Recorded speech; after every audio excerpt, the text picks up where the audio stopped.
Hi everyone, welcome back to the channel. In this tutorial, I will show you how to use your Windows Clipboard history. So this feature is super useful if you often copy multiple texts and accidentally replace something important that you copied before. And the good news is it's really easy to use.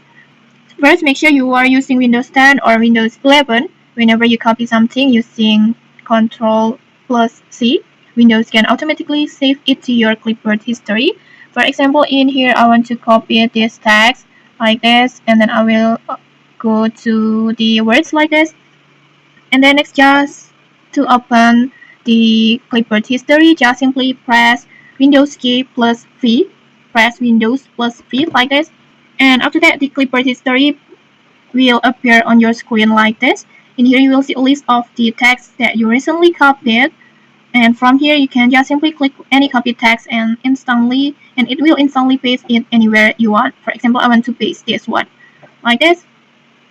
And this makes it much easier to switch between multiple copied text without losing them. And okay, that's it. No more losing important copy text again. If you found this helpful, don't forget to like, comment, and subscribe for more tutorials. Thanks for watching and see you.